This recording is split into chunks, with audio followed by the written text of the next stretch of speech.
right, y'all. What's up? What's up? You back with the Wiseleys? You got K Wisely. What's going on? You got Bobo. You got your boy Keeks. And we got a special guest in the house, my main man, K-Rail. Say what's up. K-Rail. What's happening, fellas? What's happening? Special guest K-Rail in the building, man. We appreciate you coming out, man. Thank you Definitely being a part of it. Yes, sir. Yes, sir, man. Hey, y'all. Unfortunately, we back at it again, man. Seems like we was just here a few weeks ago with losing one of our loved ones. Now we right back, man, with the passing of Takeoff from the Migos. One day after Migos rapper Takeoff was killed, his cause of death has been confirmed. According to the Harris County Coroner's report obtained by E! News, Takeoff died from, quote, penetrating gunshot wounds of head and torso into arm. Authorities say the 28-year-old was fatally wounded after an argument broke out at the end of a private party at 810 Billiards and Bowling in Houston, November 1st. Takeoff's uncle and Migos bandmate Quavo was also present at the party. Police arrived and found Takeoff deceased outside the entrance to the bowling alley and have confirmed at least 2 different firearms were used in the shooting. During a press conference on November 1st, Houston Police Chief Troy Finner spoke about the immense amount of grief following Takeoff's death. I got many calls from Houston and outside of Houston, and everyone spoke of what a great young man this is, how peaceful he is, what a great artist. And I'm calling up on everybody, our hip-hop artists in Houston and around the nation. We got to police ourselves. Finner also encouraged anyone who has information or was present at the time of the shooting to come forward. There were 40 people at least at this event. And people left possibly out of fear. I ask you one thing, and I want this to resonate with everybody. What if it was your brother? What if it was your son? You would want somebody to step up. So please step up, get the information to us so we can bring some closure to this family who's hurting right now. Multiple celebrities paid tribute to Takeoff on social media following his passing, and the late rapper's attorney told E! News in a statement, Takeoff was not only a brilliant musical artist with unlimited talent, but also a uniquely kind and gentle soul. He will be greatly missed now and always. Man, it's only fitting, man, that we look into this Drink Champs interview not that long ago that Nori dropped. Some wise words, some things being said, man, from a couple of members of there, specifically Takeoff. We're going to look at it, man. We'll talk a little bit about it as we see what they had to say, man. Let's get it. All right, y'all. Let's check out this little clip from Migos on Drink Champs. One thing I really, really love about the project is how you shine it.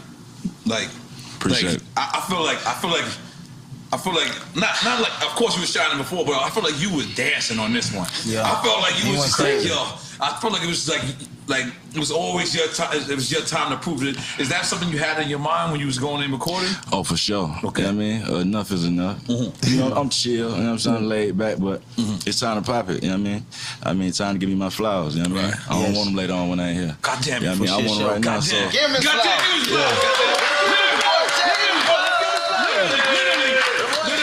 Like we had Boosie here last week, and Boosie really explained to us that he thinks that LA is the murder rap capital of the world. It was something that was very spooky, me hearing, but it was something that I had to analyze. And what I mean by that is, look at how many rap soldiers we lost in LA. Is that, because we just seen footage of you guys, and they said that, look, they taking their security very serious, and it's y'all walking through LA. Y'all seen this footage? Yeah, the listening party, I think we was going to, walking into the listening party, I seen it. I seen that. Right? They said the security head was on swivel or something like that. Yeah, it was like, yo, I ain't see that. I seen it. No, it's a compliment. So is that how you guys roll in LA? Oh, absolutely. Yeah, but shit, we still know people. You know what I'm saying? We've been doing this shit for 10 years, bro. We done seen all them folk. We done seen the Sharks and all them people. You just gotta like make sure, you know, you just keep it real with people. We don't know down the barriers. This like how we embrace people. You know what I'm saying? Embrace real niggas, embrace hood niggas, embrace the robbers, embrace everybody. It's like, it's just like, we don't, you know, like it's something different. And when you just face that shit, man, you just gotta always be ready, because we look at our shit like we just always being young niggas and came from nothing, bro. We just always feel like we always paranoid from the start. That's a good paranoid, though. You feel what I'm saying? You gotta feel like a nigga on your ass at all times, and like once you protect yourself and keeping that shit real, it's just most definitely shit go a lot smoother. No, it's a great way to think, though. I commend y'all on that. You know what I mean? It took me a long time to even think like that, because back in the day we think, we street niggas. 90s era, having security was 90s era was the corny. Right. It's the beautifulest era, but it's also a corniest era because so many people. Which is ignorant. That was ignorant. So many people go cases trying to show that they are a real nigga. Like this generation right now, the shit they say in their music, I'm like, these niggas, they are written indictment. Yeah, it's crazy. Like, it's crazy, and it's all about shit that you rap. Like that shit manifests for real. For sure. We was rapping about Lambos and money and cars before we even had Lambos, and now we got Lambos. Like and money. You rap about death, you rap about smoking somebody, you rap about like manifesting it. Yeah. It's just it is what you. I've never seen this era. Sorry, because you. Like you can look us up. We never even said about taking nothing and die. We never even said if I die today. Like we don't. I don't like that. I don't play like that. Yeah, I think that's crazy. That's all I am. I don't play like that. I don't like that. Yeah. We can't talk about that. That's very wise. That's very wise. Don't rap about that, because you manifest you's going to the top. You rap about going to the top, and then you at the top. Yeah. And then you rap about doing, you know what I'm saying? Just, KRS-One had a lyric back in the days. I'm just a witness of manifestation. You feel me? I seen it, so I know the power of the tongue is powerful. You feel me? So what you speak come to existence. A certain thing. Yeah, that's the gist. That's the gist of that. That's heavy, man. That's heavy on me right there. But we got special guests, man. K-Rail, why don't you kick us off, man? How you feel about it, man? Talk to us. First of all, it's sad that the young man lost his life. And I saw, you could see so much in the video and hear so much. Takeoff is quiet with just a hoodie on. Mm-hmm. They asking Takeoff a question, and Quavo jumped in. Right. He jumped in to answer it and to try to bring the street back into it. We real, and I believe the four gentlemen on this panel right now know that real niggas are in jail and dead. The realer you get, the more, that means the more chance that you're gonna take in dangerous situations, according to the streets, okay? Right. And real niggas don't tell, real niggas don't ask for help, real niggas don't cry, but real niggas got kids, and real niggas got mamas, real niggas got brothers and sisters. And that's the part that we not being real about. Ooh. And so him being flashy like that is probably, the difference between that situation escalating last night and not escalating. I mean, the night before last, excuse me. And the young man who lost his life is very quiet, but very talented. And the other two cats are very flashy. They're talented as well, but he's really the pin behind it. He's really that guy. And the hip hop community from their era is going to suffer because he wrote so many of those guys' lyrics and the cadence of how to deliver it. So it's sad. They knew the power of life and death in the tongue, but they still spoke about, they didn't say they died in the song, but they killed a lot of people in their songs, got a lot of sticks. And they had, he said, we got real people with us, and real people with you mean they have something to prove. How do you keep your job if you're a shooter? Yeah, it's one thing that he did say that I took note of was, when he was talking about, LA being a murder capital of the rap community. Mm-hmm. When they said, but we know people. We've been in this game for 10 years. We know people. We know people too. I'm like, hey kid, Real, what your shirt say? Maybe between Norman and we from there. And I'm like, okay, you've been there 10 years. Man, I've been there 40 plus. And I don't know everybody. So how you gonna sit there and tell me you know people and you've been there 10, man? Even though this didn't take place there. But it's that type of machismo, that type of bravado that kind of happens. I don't know, I don't know what my other brothers think about that too. You spoke it, man. You said it. eloquently said, both of y'all, man, I go back home, man, to Chicago, and we all know people, man, but I don't know people. I know people, but I don't know people. You knew people, yeah. Yeah, I know people, but I don't know people, and people don't know. Exactly. It's best to keep it moving. And man, it's just a cold game. The fact that they felt, and I'm not blaming them, man. Let me be clear. The fact, but it's just more signs of the time, man, where they felt comfortable as though we got, I don't know, let's say half the bases covered. We got half the bases covered, man. We got our head on a swivel. We got security. We know people. We keep it real with people, and it still ain't enough. I don't believe they had security that night. I don't think so either. Because it's a difference between having your homeboys with you that are there to try to get on your level some kind of way, whether it's get on with their music, but they got to hang around and have a job doing something. And they're not going to tell you when it's time to go. They're not going to give you that proper tap on the shoulder. Hey, it's time to go. And they make the mistake of calling the proper people security instead of a bodyguard. It's two different things. Security works at a facility. A bodyguard goes wherever you go. Security has a limit of how much they can and will do.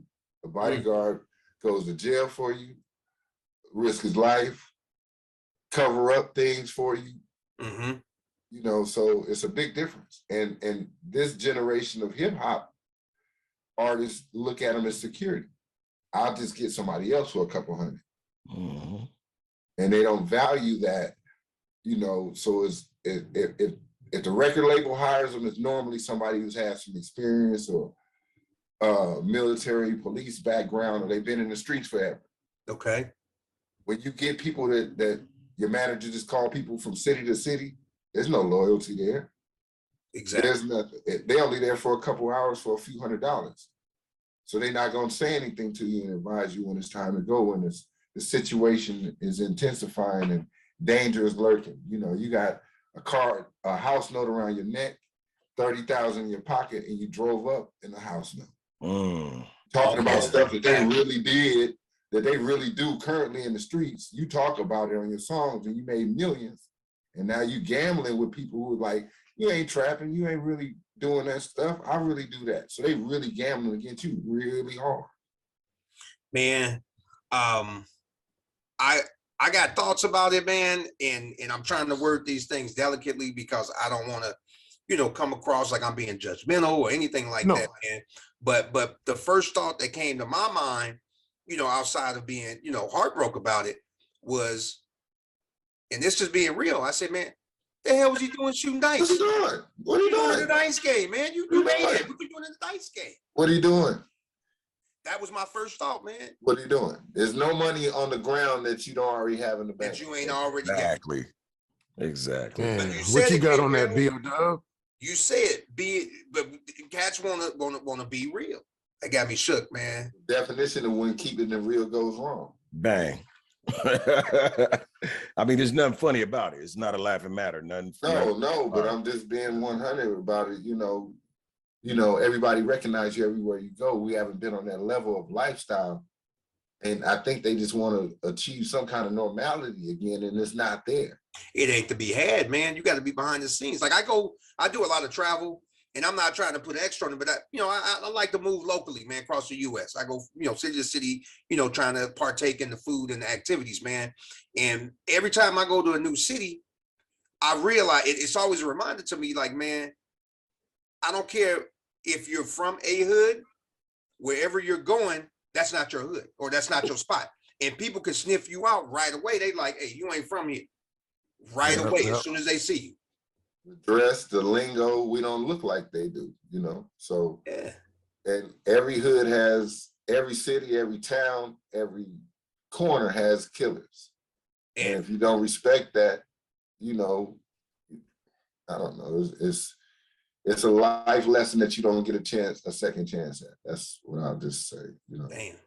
Yeah, we experienced a little bit of that, K-Wise, in New Orleans.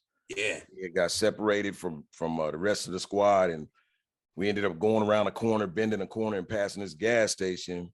We came around the corner. The cat was like, "Where y'all from?" He knew right away. Oh yeah, he was like, "Y'all LA, y'all blood and y'all crippin'. What y'all doing?" Yeah, he knew right away. He knew right away. Y'all not from the boot. Yeah, y'all not from around here. So, whoa, man. And tried to send us off like, "Hey man, we know what's happening over here. If you know, you just got to go over here. You know, they kept trying to. Hey, you just got to go. All right, man, we'll meet you there. Yeah, okay. Yeah. He was trying to catch you up in that spider web, man. Hard, man. They come at you hard because they know, man. We fresh meat, man. Wherever you go, if it ain't your spot, you fresh. Yep. So let me, and just to give a little bit more background, my boy Rail, he's done security for a lot of these rap acts back in the day. Give a black man a chance. I'm trying hard, man. I got the #1 record, man. I'm trying, man. I don't give a chance, man. How long you been in the game with that? Since 92, 91. Veteran. Oh yeah. So you done seen it. You done seen it and lived it. I worked for the Migos before, Not bad. Yeah. So you know personality and everything, man. I'm telling you. Okay. He was a little firecracker with his mouth, and he's out there. He likes to be. Talking about Quavo? He likes to gamble and he likes to do his thing. So it's more of a risk, for him. Say no more, man. Hey, K-Rail and Keegs both pointed out that like Nori's intent, I think, was to kind of big them up and kind of highlight the fact that they were moving with security. But both K-Rail and Keys pointed out that Quavo, and I'm not pointing any fingers or anything like that or trying to assign blame, but he was quick to move it back to, we got security, but we got we know people in the street. He's the one that was in the altercation at the event. They were arguing. Did you see the video? Did you see the video? He was the one arguing. Did you see what at the end, did you see what he said when he walked off? What did he say? He's something to the effect of, "Man, let me get out of here before I have to hurt somebody." Right, and he ain't the one that's gonna do none of that. But just even in the interview, they were speaking on this the power of speaking things into existence, and I don't want to suggest that he spoke it into his existence that quickly. Just the fact of him even saying, "Man, let me get out of here before I have to hurt somebody." Like somebody could have escalated it. Could have escalated the whole situation. It did escalate it because if you on the other side of it, like, who are you talking to? Exactly. Right. Who are you gonna hurt? Who are you gonna hurt? Exactly. Right. Yeah. And what's the one thing? Oh no, go ahead. No, I was just gonna say I don't mean to point the finger at Quavo. I'm sure his world is upside down right now. His guilt level is high. I'm sure. Yeah. It kind of reminds me of like, what's the one thing? All of us are pretty big sports fans, but it's one thing. Before Herm Edwards went back into coaching, and now he's back out of coaching. But Herm Edwards used to always say, "Nothing good happens, gentlemen. Nothing good happens at 3 a.m. or I forgot what time. After 12 p.m. Yeah, he was even more strict with it. You out there, multi-millionaires. These guys are multi-millionaires at a bowling alley. I think it was shooting craps. Shooting craps. They got a place for that, man. It's called Vegas, or you can even go to Atlantic City. They got baller tables, man. It was close to the Shreveport. They could have went to Shreveport. And they got baller tables, man.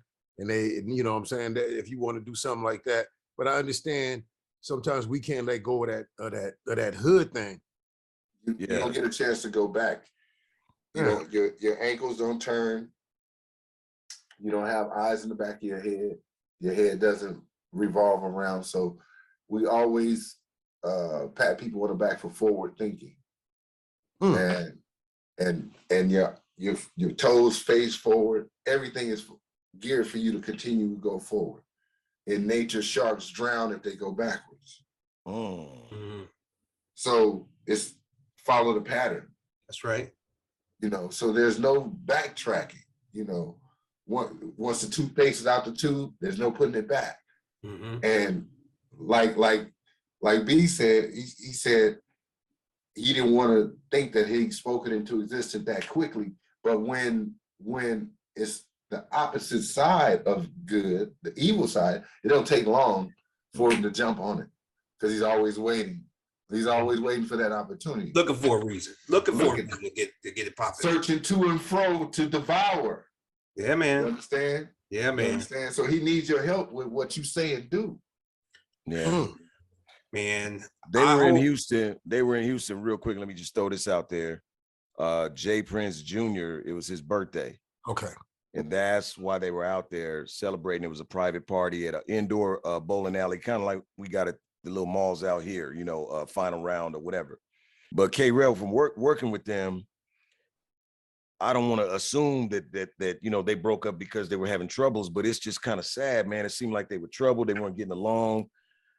By they, I mean the three members of the Migos, the three original, or the three members that we know of the Migos, and then now Offset was not with them anymore. Do we know anything about that? Is it appropriate? Money comes into play. You know, you never know all of it, but that's normally the accelerator to the fire, the money. Okay. That normally what does it, you know. That's why I believe that they were trying to offer him his flowers on Drink Champs, because they were praising the new album between Quavo and Takeoff. And they were saying he was showing out more and showing more of his skills. And a lot of people in the hip hop community knew, but it was time for him to let everybody else know, I'm really the force behind the group. You know, so that's what giving him his flowers, I believe, was about with the Drink Champs. It makes a lot of sense now that you said that, man, because I was going a different way with it, but man, that makes sense. What we going to do, man, as far as our community?